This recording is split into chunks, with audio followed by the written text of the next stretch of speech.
Ang mga ngipin ni Tutsi. Matalino at aktibong bata si Tutsi. Ang 7 araw niya sa isang linggo ay inilalaan niya sa iba't ibang aktibidad sa kanilang paaralan. Tuwing Lunes, nag-eensayo siya sa pagsayaw. Tuwing Martes, pumupunta siya sa silid-aklatan. Tuwing Miyerkules, nag-eensayo naman siya sa paglalaro ng badminton. Tuwing Huwebes, nagbabasa rin siya kagaya tuwing Martes. Tuwing Biyernes, dumadalo siya sa libreng art class sa kanilang paaralan. Kahit ang weekend ni Tutsi ay nakalaan para sa kanyang swimming lessons.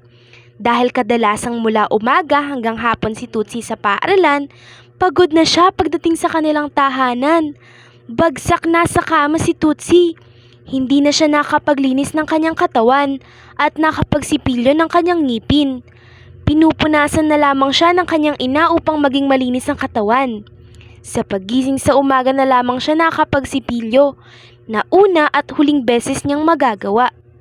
Isang araw ng Miyerkules, nagising si Tutsi na kumikirot ang pisngi. "Mama!" Tawag niya sa kanyang ina. "Anong nangyari?"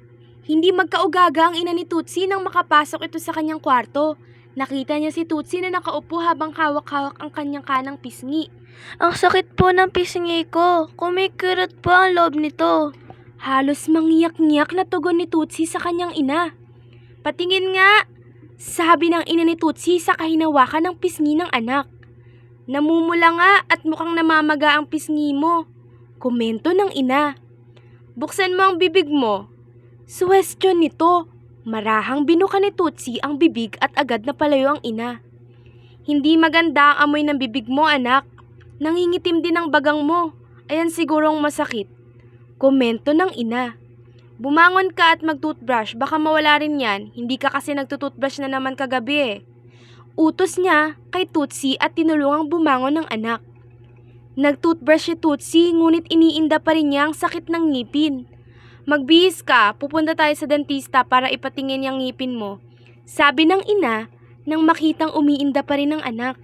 "Pero mama, may pasok po ako at may practice sa badminton mamayang hapon."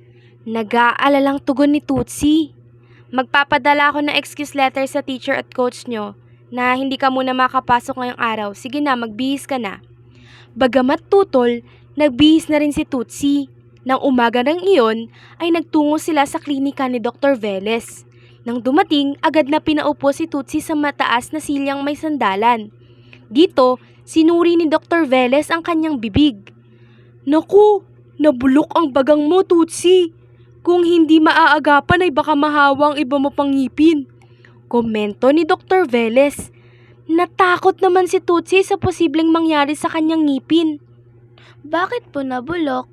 Kuryosong tanong ni Tutsi sa doktor. "Maaring dahil sa mga naiwang pagkain sa iyong ngipin. Nagtututbrush ka ba araw-araw?" "Opo, pero isang beses na lang po," sagot ni Tutsi. "Paano'y napaka-aktibo niyan sa school nila? Pag uwi, pagod at hindi na nakakapag-toothbrush," dagdag ng ina.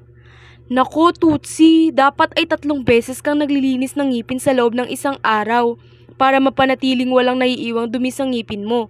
Pagkagising, sa tanghali, at bago matulog," sabi ng doktor. Nang araw ding iyon, binunot ang nabubulok ng ngipin ni Tutsi. Tinuruan din siya ni Dr. Velez ng tamang paglilinis ng ngipin at binigyan ng mouthwash. Nang sumunod na araw, hindi pa rin nakapasok si Tutsi dahil nagpapahinga muna ito sa operasyon. "Nag-quiz daw sa math ang mga kaklase mo kanina, pero sabi ni Miss Simon na bibigyan ka raw niya ng pagkakataon na makuha pagbalik mo." "Paano naman po ang badminton practice?" "Bumalik ka raw pag magaling na ang ngipin mo," sagot ng ina. "Halika na, kakain na tayo."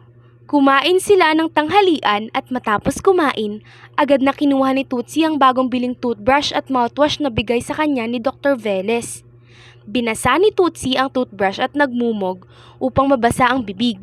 Nilagyan niya ng toothpaste ang bagong toothbrush. Kiniskis niya ang panlabas ng ngipin ng paikot at taas-baba. Isinunod niyang kiniskis ng taas-baba ang panloob ng ngipin at ang mga bahagi nitong panguya.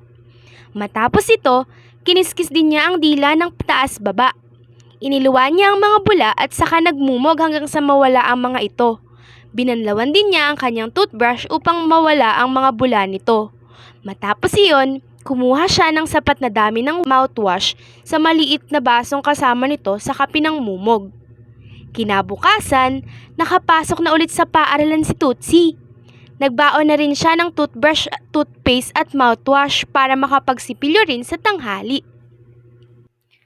At diyan nagtatapos ang kwento tungkol sa mga ngipin ni Tootsie.